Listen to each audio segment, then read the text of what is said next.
Network, we media network पे आप सभी को जो बारी बारी से घटनाएं होती रहती हैं अलग अलग जगह, और लड़कियों को मौत के घाट उतार दिया जाता है उनके जिद्दी आशिकों द्वारा, उसके बारे में आप सभी को हम बताएंगे।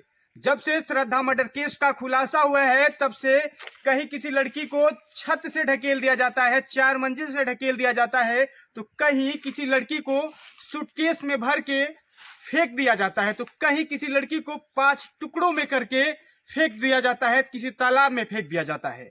आप सभी को बता दें, इससे पहले कहीं कोई इतना ज्यादा घटना सुनने को नहीं मिलता था, लेकिन जब से श्रद्धा मर्डर केस का खुलासा हुआ है और ये जो इंटरनेशनल मीडिया है, जो टीवी चैनल वाले मीडिया है, और इस श्रद्धा मर्डर केस के बारे में अच्छा से विस्तार से बता रही है, उसके बाद से लोगों को सीख मिलता जा रहा है। जो जिद्दी आशिक होते हैं, जो सन की आशिक होते हैं, उनको सीख मिलता रहा है, और कैसे अपने प्रेमिका का कत्ल करना है उसके बारे में वो प्लानिंग करते रहे। तो आप सभी को बता दें कि श्रद्धा मर्डर केस का जब से खुलासा हुआ है उसके बाद एक लखनऊ में एक 17 साल के लड़की को 4 मंजिल से ढकेल दिया जाता है, उसकी मृत्यु हो जाती है।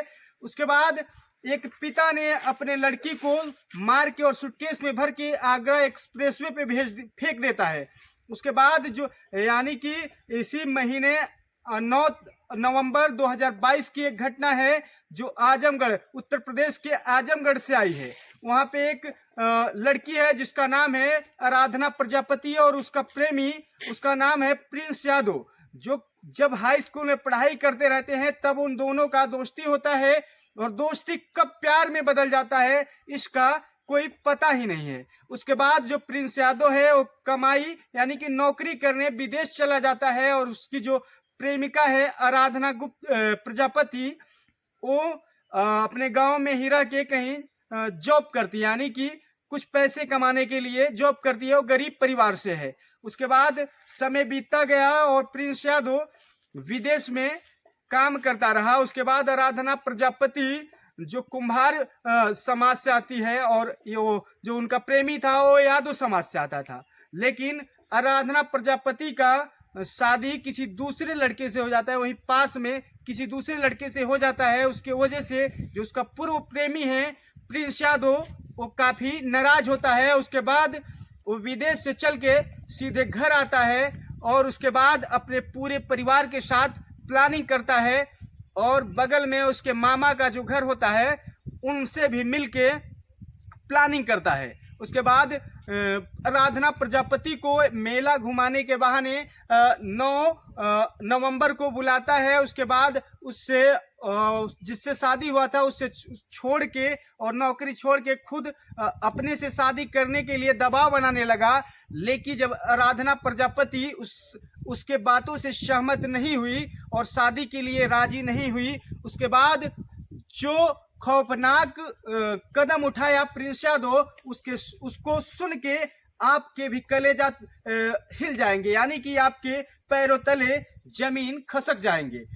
उस घटना को सुन के पूरा उत्तर प्रदेश में सनसनी मच गया और पूरे लोग सोचने पे मजबूर हो गए।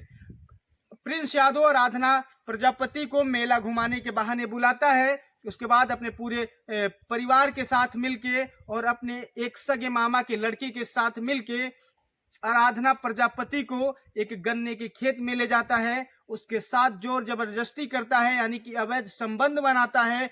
उसके बाद उसके शव को 5 टुकड़ों में काट के और बगल के तालाब में फेंक देता है। उसके बाद ऐसे उसके पूरे परिवार के लोग और खुद इस तरीके से रहते हैं जैसे वो कोई कुकर्म ही न किए हों, यानी कि कुछ किए ही नहीं है, अपने घर की खेती बाड़ी में लग जाते हैं।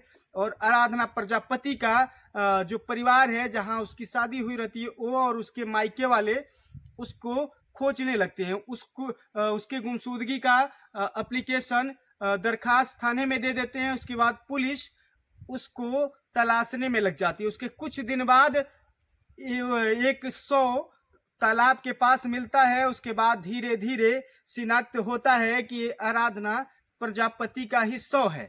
उसके बाद पुलिस को शक हुआ, उसके परिवार वालों को शक हुआ, फिर वो प्रिंस यादव के घर जाते हैं और प्रिंस से पूछताछ होती है। उसके बाद धीरे धीरे पूरे मामला का खुलासा होता है। उसके बाद प्रिंस यादव भागने का प्रयास करता है। उसके बाद पुलिस उसको गोली मारती है, उसके पैर में गोली लगती है। उसके बाद प्रिंस यादव पुलिस कस्टडी में आ गया है। प्रिंस से पूरा पूछताछ हो रहा है कि कौन कौन इस घटना को अंजाम देने में कौन कौन शामिल थे। लेकिन और जितने आरोपी थे बताया जा रहा है कि 9 आरोपी थे, जिसमें से 8 अभी तक फरार हैं और प्रिंस यादव पुलिस के हत्थे लग चुका है। तो आप सभी को बता दें कि ऐसे ही तो आप सभी को अपने बी मीडिया नेटवर्क के माध्यम से ऐसे घटना आप सभी को बताते रहेंगे। बने रहिए मेरे